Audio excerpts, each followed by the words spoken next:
Jangan lupa subscribe di YouTube channel Metro TV News dan juga nyalakan notifikasinya.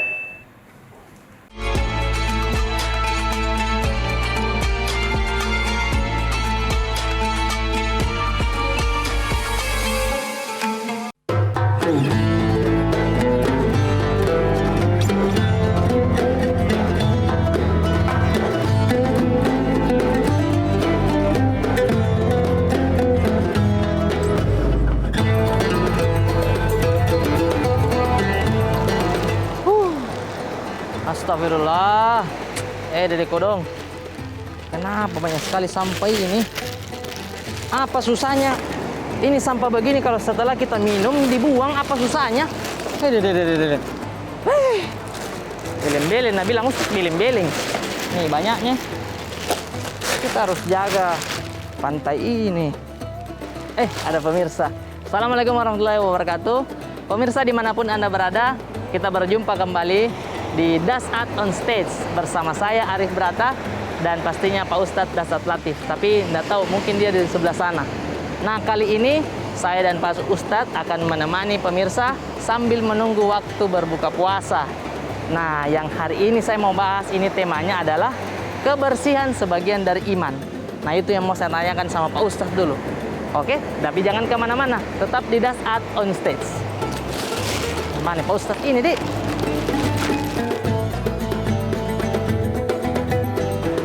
Mana ini Arif ini? Dari tadi saya cari-cari. Tak tahu mana lagi jalan itu anak. Assalamualaikum Pak Ustadz. Waalaikumsalam. Dari mana kok?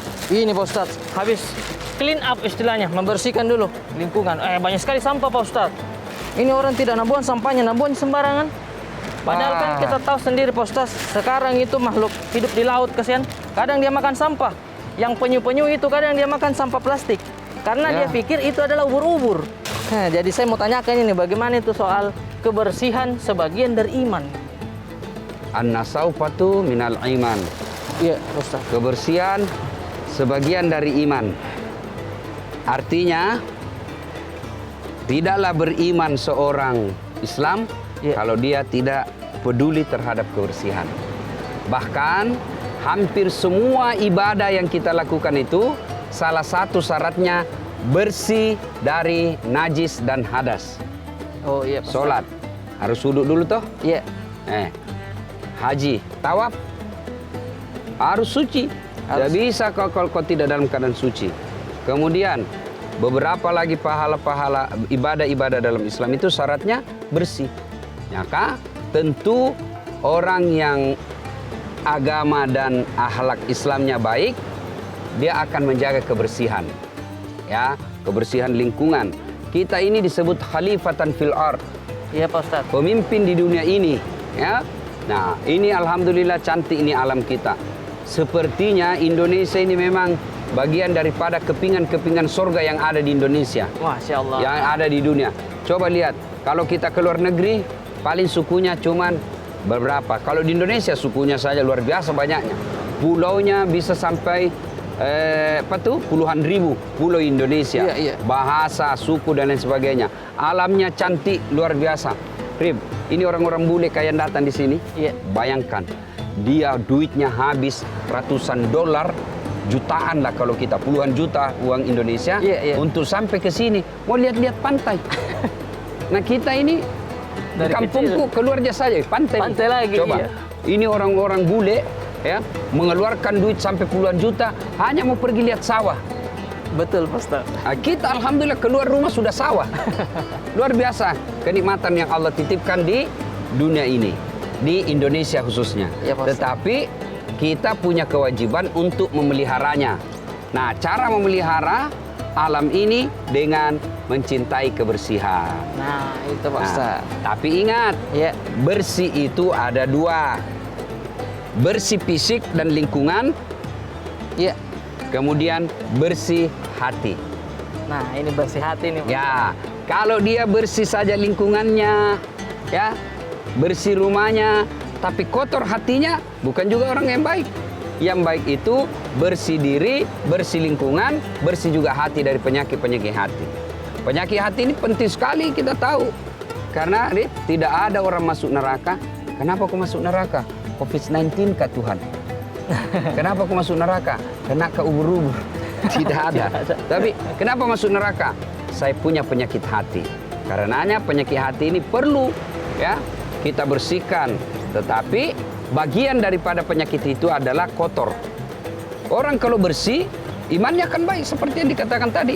Kebersihan bagian daripada iman. Iman itu di hati. Iya. Ya, tidak mungkin orang yang baik agamanya kotor rumahnya. Saya di rumah itu marah sekali saya kalau kotor. Sebab bilang, gimana caranya? Kita mau sholat saja harus bersih. Ya, rumah harus kalau mau sholat tidak boleh ada najis tempat untuk sujud. Nah, bagaimana kita mau sholat dengan baik kalau lingkungan kita kotor? Maka orang Islam itu sepertinya agama yang paling bersih. Oh, Coba, iya. tidak ada agama yang mengajarkan membersihkan diri 5 kali sehari semalam. 5 kali. Minimal subuh wuduk maki sedek, Oh, iya. duhur wuduk lagi. Semua. Nah sekarang baru disadari pentingnya cuci tangan. Betul, Pak Ternyata kita orang Islam setiap mau sholat cuci tangan. Nah jadi kebersihan ini sangat menjadi perhatian penting dalam Islam. Ya. Oh iya Pak Ustaz. Maka tidaklah masuk akal kalau ada orang Islam bagus ibadah mahdanya, baik ibadahnya kepada Allah, tapi dia kotor. Lingkungan sekitarnya jorok, gotnya tersumbat, depan rumahnya jorok. Jadi rumah yang bersih itu tidak harus selamanya mewah. Oh, Biar dia mewah. kecil, tapi dia bersih, maka kelihatan cantik. Nah, Iya, coba iya. kalau seperti pekarangan kita ini bersih, nyaman dilihatnya. Betul, Pak Ya, Ustaz. coba kalau dia kotor. Contoh, Rip, saya mau ceramah di masjid, tapi jorok. Toiletnya kotor. Iya. Kita mau masuk wudhu, ternyata klosetnya ada itu di dalamnya. Karena susah cari air. Kemudian masuki lagi ke dalam, di dalam masjid juga karpetnya kotor, dalam masjidnya kotor. Padahal Islam sebagian daripada iman. Iya. Bahkan Islam itu membersihkan, mensucikan diri bagian daripada kewajiban ketika kita mau sholat. Maka ini berarti orang seperti ini imannya hanya sekedar dia yakini dalam hati, belumlah dia dalam praktekkan dalam kehidupan sehari-hari. Oh iya. Pip, Pak saya Ustaz. ini kan kadang pergi ceramah ke Korea, Iya, iya. kadang Jepang. Itu biasa kadang saya bilang, lebih bersih nih orang Jepang yang bukan dia agama Islam, tapi bersih sekali. Bersih dia Pak Ustaz. Toiletnya bersihnya, kalah-kalah toilet masjid. Luar biasa. Kita punya lagi masuk ke rumah-rumah makannya, mereka bersih. Banding kita kalau pergi maki di pantai. Dan rumah-rumah makan apa itu? Warung-warung jorok. Nah ternyata ini karena sebagian di antara kita memahami kebersihan itu hanya ketika dia mau beribadah. Dan dia tidak praktekkan ketika selesai ibadah. Oh, Coba, tidak. ya, coba Iya. lihat saya, Rip. Saya mau sholat, syaratnya kan saya harus wudhu dulu. Iya Pak Ustaz. Berpakaian yang bersih. Bersih secara cara memperolehnya. Jangan pakai baju yang korupsi, jangan pakai baju yang sogok. Itu bersih secara fisikis. Ya, bersih cara memperoleh, bersih juga tempatnya. Tidak mungkin saya bisa sholat dengan khusyuk kalau bau. Betul Pak Ustaz. Lagi sholat nih. Tidak boleh. Begitu diperhatinya kebersihan dalam Islam sampai Nabi katakan, jangan dekati masjid kami orang yang bau mulutnya. Yang bau mulutnya. Ya. Orang mau sholat juga itu disunnahkan lebih tinggi pahalanya kalau dia siwak dulu, sikat gigi dulu. Begitu diperhatikannya namanya kebersihan. Maka tentu kalau kita mau selamat di dunia, selamat di akhirat, pelihara kebersihan. Nah Pak Ustaz, tapi kalau masalah bersih secara hati, saya juga mau kasih kini yang bersih untuk membersihkan diri tak Pak Ustaz. Karena ini baik untuk tubuh tak. Ini dia Pak Ustaz. Susu steril 7 kurma. Ini yang saya selalu... Steril itu kan juga bersih. Bersih, steril. Ini namanya. biar enak, kalau tidak steril tidak mau orang. Cocok ya Pak Ustaz. Jadi Makanya steril ini itu harus bersih. Ya. Makanya namanya susu steril 7 kurma. Karena susu steril 7 kurma ini perpaduan 100% susu steril premium bermanfaat dan kurma berkhasiat. Serta dikemas dalam teknologi modern di dalam kaleng yang higienis. Karena sekarang Pak Ustaz banyak minuman. Di mana-mana banyak minuman Pak Ustaz. Tapi yang biasa-biasa saja. Nah itu tidak cukup Ki. Harus yang double manfaat. Jadi susu steril 7 kurma ini aman dikonsumsi setiap hari untuk seluruh keluarga Indonesia pemirsa. Jadi susu steril 7 kurma enak, double manfaat. Alhamdulillah. Nah, pemirsa, kita akan melanjutkan lagi perbincangan saya sama Pak Ustadz dengan tema kebersihan sebagian dari iman. Tapi sebelum itu, jangan kemana-mana dulu. Tetap di Das Art on Stage. Kita pindah. Iya. Capek orang berdiri, Ayo, panas Pak Ustadz. tongi. Iya, ayo Pak Ustadz. Ayo, Pindah dulu. sambil cari Itu. tempat-tempat yang bersih. Iya.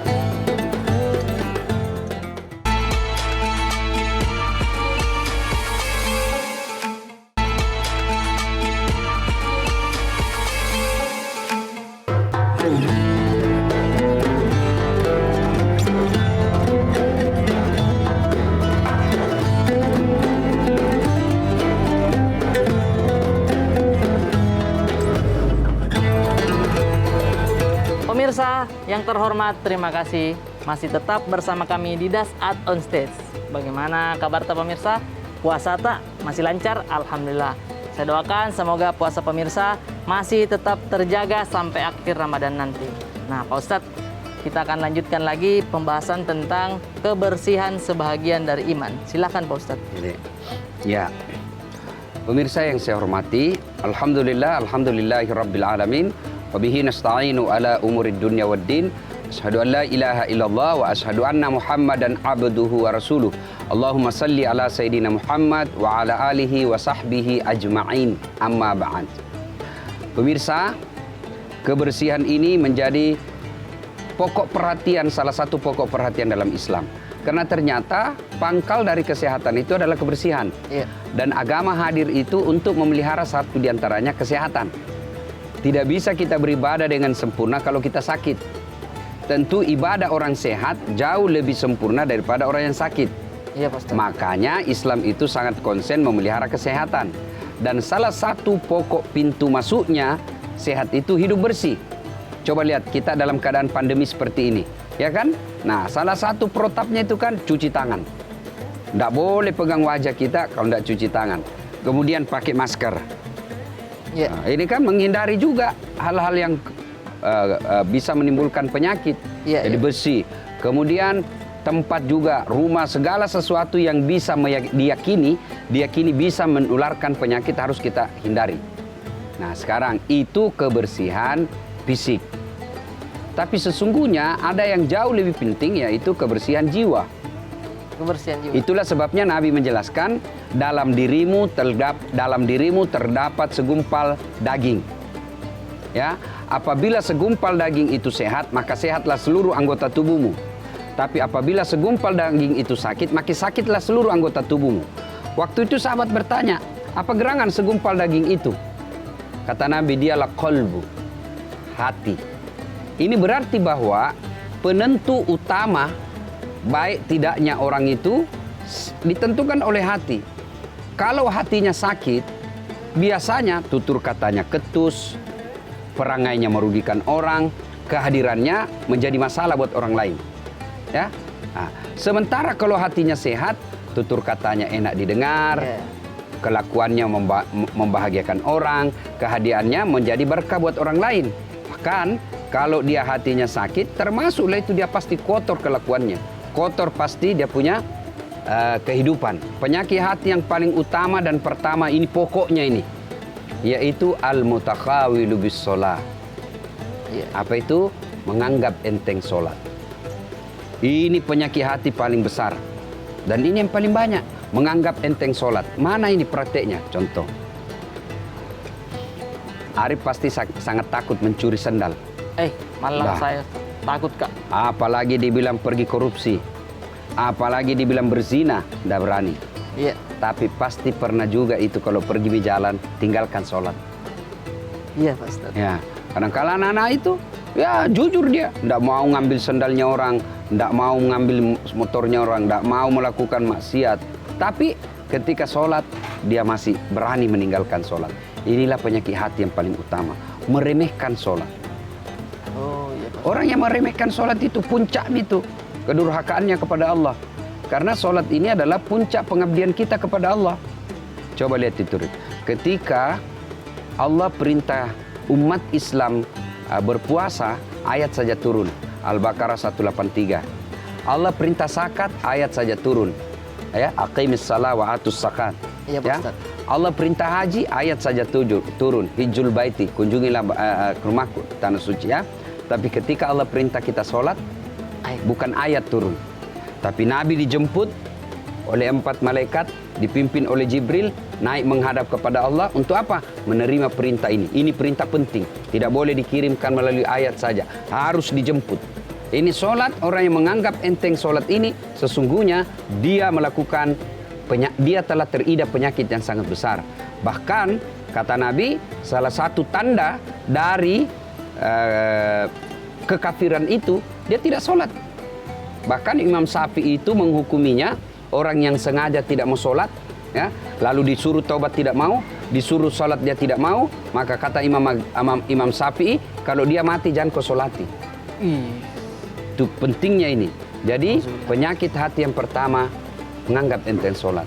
Jadi kalau hidup kita susah, ya, rumah kita tidak bisa bahagia, ya, sumber utamanya penyakit hati kita. Ketenangan hati tidak bisa. Ada orang nanti makan obat tidur baru bisa tidur, padahal kamarnya bagus, ya, ber-AC, spring bed, tapi tidak bisa tidur. Nanti dia makan obat tidur, baru dia bisa tidur. Salah satu sebabnya ketenangan hati dia tidak temukan karena dia menganggap remeh sholat. Nah, ini yang pertama. Jadi penyakit hati yang paling kita hati-hati jangan sampai teridap adalah al-mutakhawilu bis sholat, yang menganggap enteng sholat. Oh, seperti itu Pak Ustadz. Nah, berkaitan dengan kebersihan kembali Pak Ustadz, kebersihan sebagian dari iman. Nah, ketika kita sholat di masjid Pak Ustadz, tapi kemarin beberapa minggu yang lalu itu kondisi di Makassar banjir Pak Ustadz. Kita ini mau sholat, misalkan sholat Jumat, saya jalan tapi ada banjir masuk, saya injak sampai mata kaki lah, seperti itu Pak Ustadz. Sampai di masjid, apakah saya cukup mencuci kaki saja atau berwudu kembali karena saya sudah wudu dari rumah? Kalau diyakini sepanjang jalan itu kita tersentuh najis dan batal kita punya wudu, maka harus wudu ulang. Wudu ulang. Misalnya ada karena kotornya ini pekarangan masjid, ada bak-bak itu buat toiletnya orang meluap, akhirnya keluarlah itu najis dan kita lewati tersentuh, maka kita harus wudu ulang. Oh, berarti wudu kembali ke kita lagi Pak Ustadz. Ya, wudu ya. Sebaiknya wudu kalau kena najis ya. Kecuali darah-darah kecil saja, cukup di situ saja kita kasih percikan air. Tapi kalau mau yang lebih utama, wudu lagi. Oh, seperti itu. Tapi bagaimana caranya kamu sholat jamaah na banjir? Nah, kan pas Jumat gitu, langsung bagaimana cepat caranya kamu sujud na banyak air? Kan itu belum masuk di masjidnya Pak Ustadz. Jalan baru masuk. Nah, kalau kondisinya seperti itu, banjir, maka kita boleh tidak sholat Jumat. Karena dalam keadaan ada bencana. Boleh tidak sholat Jumat, kita ganti dengan sholat duhur. Oh, siap. Terima kasih pencerahannya Pak Ustadz. Nah, nanti kita lanjut lagi, Dik. Baik pemirsa, kita akan lanjutkan setelah pesan-pesan berikut ini tentang kebersihan sebagian dari iman. Jangan kemana-mana, tetap di Das Art on Stage.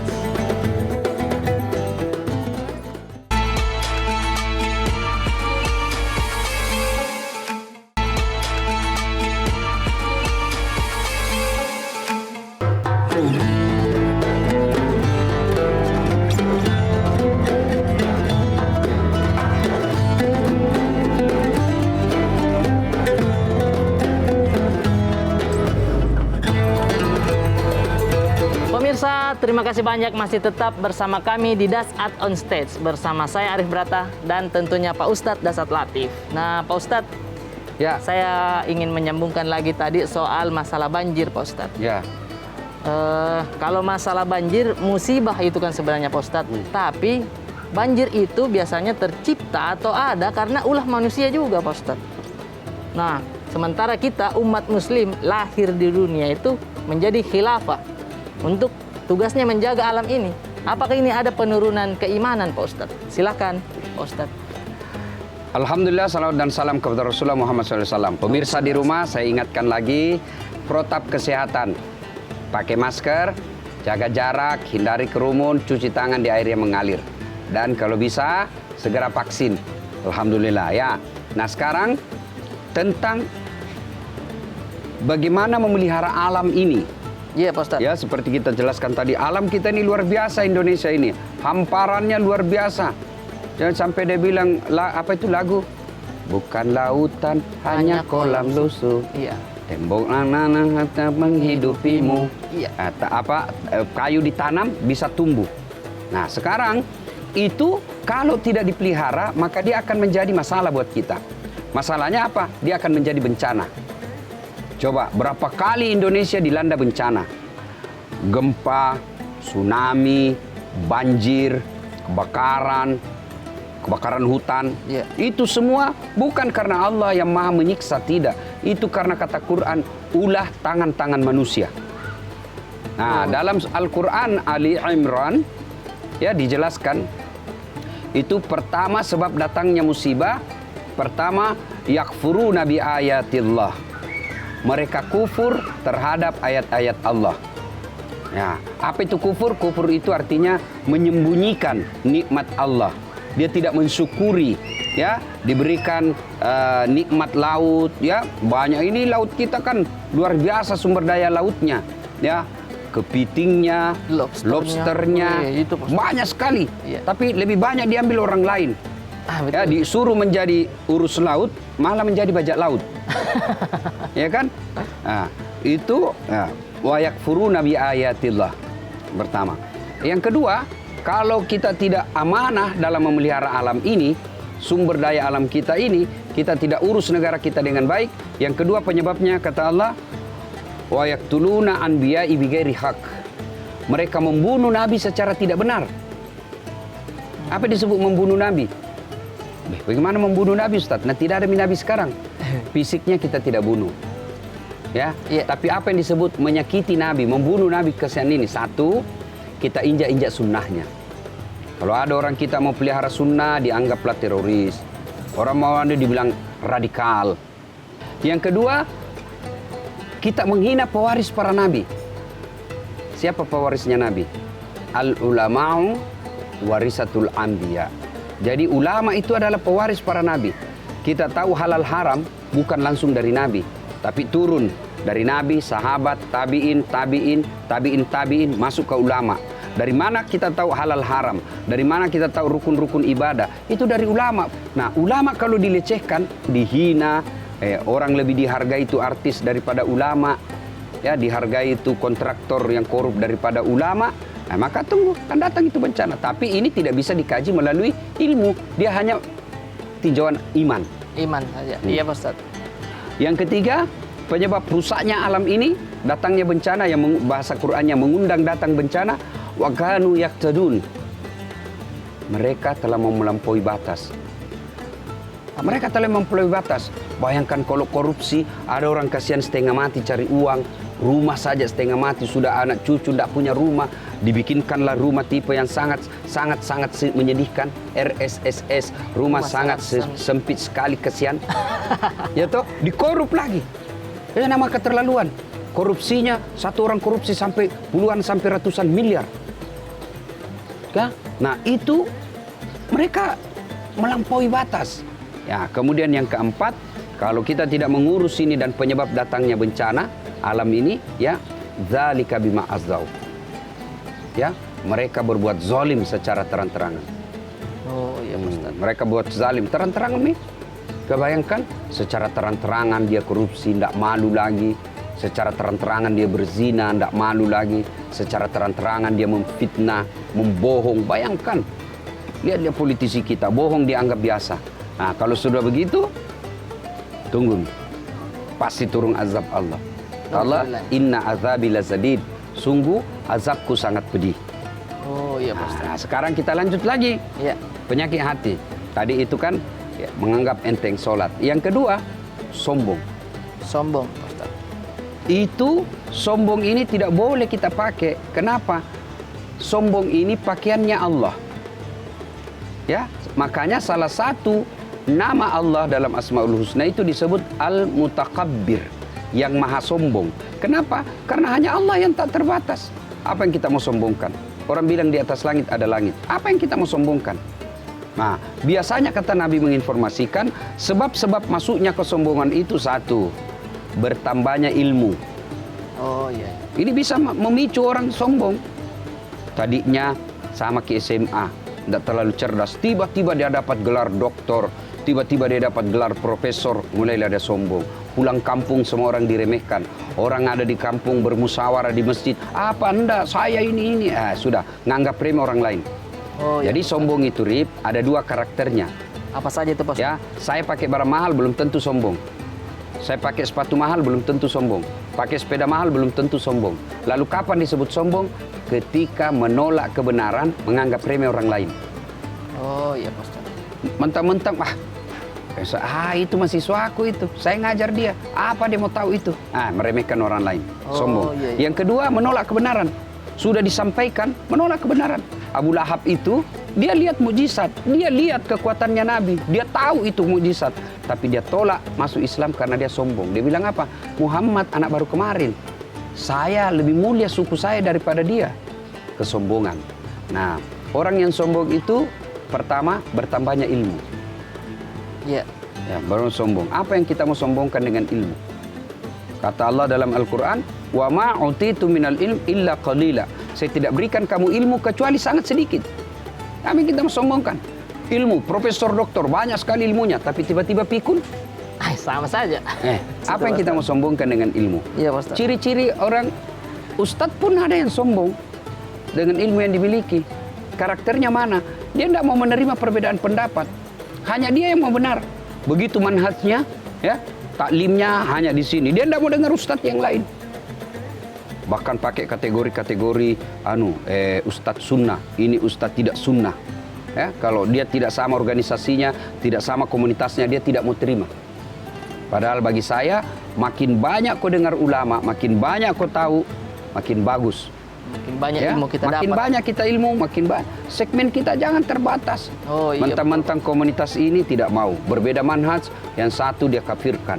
Suka menjas, ini sesat, ini kafir. Apa togut, apalah dan sebagai haram ini. Biasa kasihan anak-anak milenial yang mau bertobat, tiba-tiba dapat taklim yang salah. Takut-takut dia. Akhirnya didoktrin.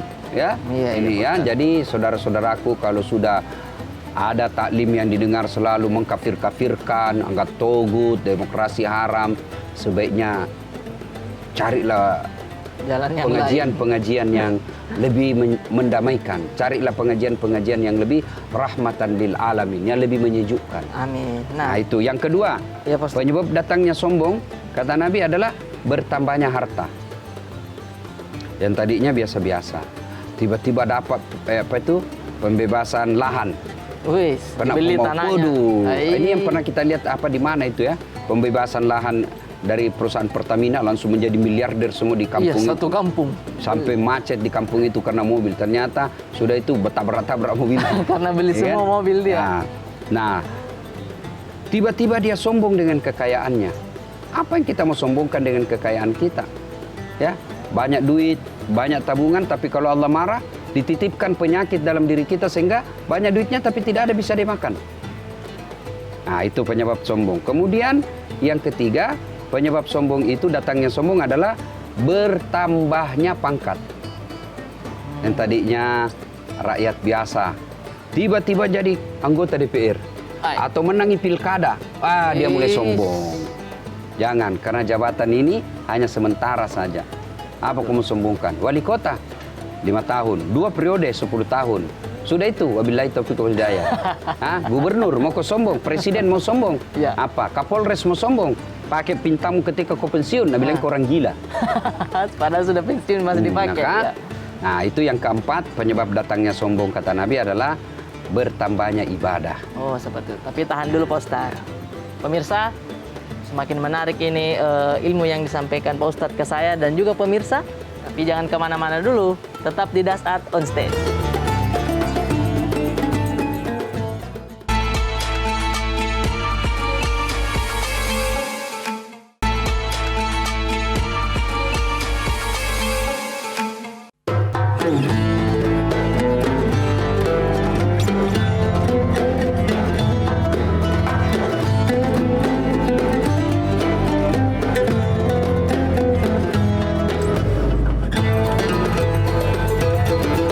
Pemirsa yang terhormat, kembali lagi kita di Dasat on Stage.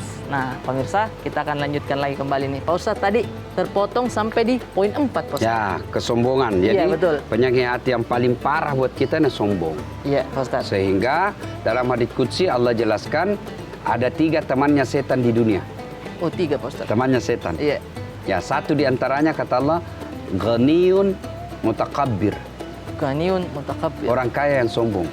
Kaya pangkat, sombong, temannya setan. Kaya harta, sombong, temannya setan. Kaya ilmu, sombong, temannya setan. Kaya ibadah, sombong, temannya setan. Tapi kalau orang itu, dia miliki ini 4, dan dia sombong, orang masih maklumi. Ya wajarlah dia sombong, dia kaya. Ya wajarlah dia sombong, dia selebriti terkenal. Ya wajarlah dia sombong, dia profesor. Ya wajarlah dia sombong, ada pangkat jalapatannya. Meskipun itu dia temannya setan. Tapi orang masih maklumi, ya wajarlah. Tapi ada orang tidak terkenal, pengangguran, jelek mukanya, tidak ada kerjanya, sombong lagi. Bukan temannya setan, tapi dia sudah jadi setan. Dia hanya menjadi setan. Ya, jadi, Astagfirullah. penyakit hati inilah yang kita harus hindari, sombong. Iya Pak Ustaz. Nah, berikutnya lagi, penyakit hati yang banyak kita idap lagi adalah bakhil. Apa itu Pak Ustaz? Kikirigalah paku jambatan. Sekit. Sekeke. Iya. Nah, orang bakhil itu, pelit itu dia ada yang suka. Betul. Saya tanya, Rip, senang tetangga yang pelit atau dermawan? Ya, lebih senang dermawan Pak Ustaz. Bahkan orang pelit sekalipun tidak suka sama orang pelit. Jago firmanya pelit itu. Padahal juga pelit. Itu jeleknya itu sifat pelit. Iya Pak Ustaz. Maka orang yang pelit sesungguhnya itu teridap penyakit hubbud dunia. Terlalu cinta dunia, seolah-olah dunia ini dia miliki semuanya. Ya, padahal harta kita itu kata Nabi yang kita miliki, real kita punya hanya 3. 1 yang habis kita makan. Itu ini hartamu, Rid. Oh iya. Yang sudah kau makan, tidak ada, itu yang kau miliki. Tidak ada lagi yang bisa ngambilnya. Yang kedua, yang hancur kita pakai. Baju yang hancur dipakai, sudah itu yang hak mutlak kita. Tidak ada lagi yang bisa ambil. Dan yang keempat, harta yang telah kita sedekahkan. Harta yang, oh iya. Sudah ini 3 yang kita punya. Selain dari itu bukan kita yang punya. Rumah, mobil, tabungan. Bukan. Belum tentu kita punya. Oh, Mati iya. mendadak. Sudah Mi? Bakhil ini dia akan menyesal. Rip, tahu Ustaz. itu orang kalau sudah dalam kubur, ada beberapa orang yang menyesal dalam kubur. Dia menyesal dalam kubur. Ya, Iya Pak Ustaz. satu di antaranya adalah orang yang enggan bersedekah. Kenapa sedekah? Karena sedekah itulah yang disebut amal jariah. Yang berlari terus meskipun kita sudah meninggal. Sementara sholat, ya ketika kau tidak sholat, sudah tidak ada lagi. Haji, ketika tidak haji, sudah pada saat itu aja bertambah amalnya. Iya Pak Ustaz. Zakat, begitu aja.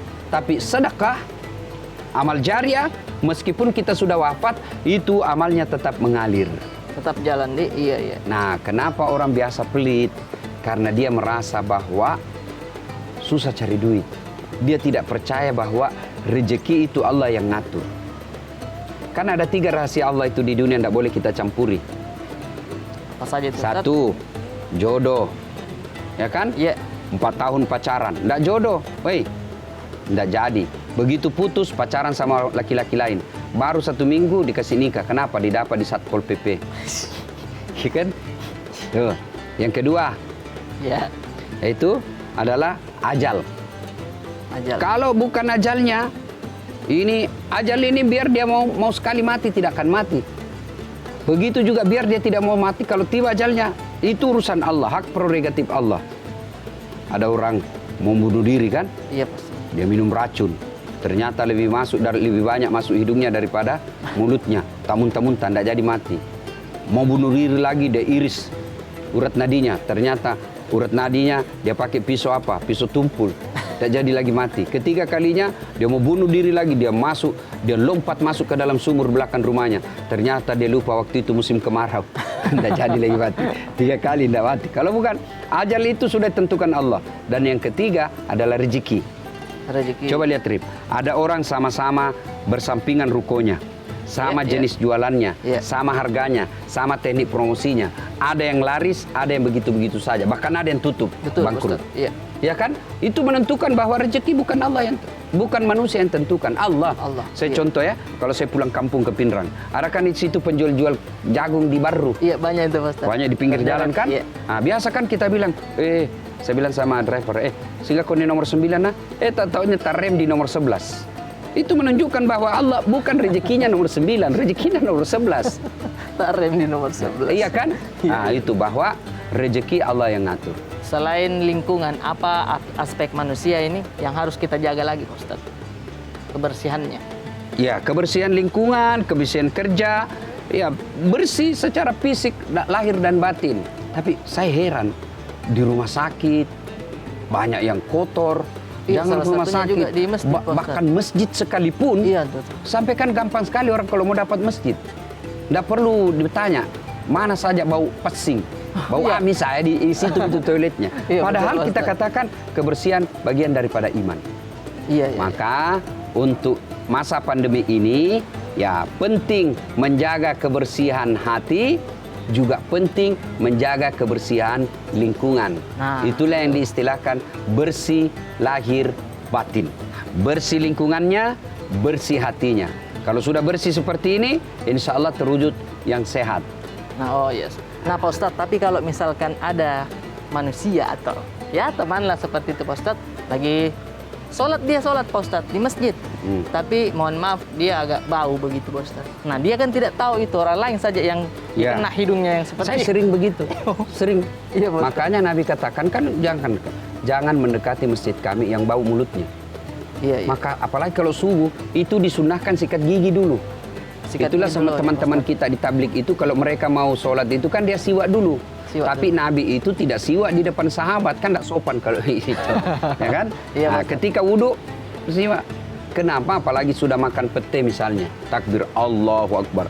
Waduh, sebuah bau semua ini. Betul. Apalagi kalau dia tidak mandi bau badan. Betul, Ya, Pak Ustadz. satu kali makanya saya itu, Rip, kalau mau pergi ceramah, lebih baik dompetku tertinggal daripada saya lupa pakai deodoran. Betul, Pak Ustadz. Kan kita ini berkumpul orang banyak. Iya, iya, iya. Ya, jamaah mau kerubuni kita, perlu apa semua. Nah, ketika tidak sempat pakai deodoran, maka begitu nak lihat makin di YouTube ceramah atau di televisi, nak bilang, bau ketek gitu. Itu yang dia Itulah ingat. Islam. Iya, Begitu sangat memelihara kebersihan ini. Oh, seperti Kebersihan lahir dan batin. Ya, kebersihan fisik kita itu adalah dengan wudhu, mandi junub, membersihkan lingkungan. Iya, Nah, Pak kalau Ustadz. kebersihan hati, bagaimana cara membersihkannya?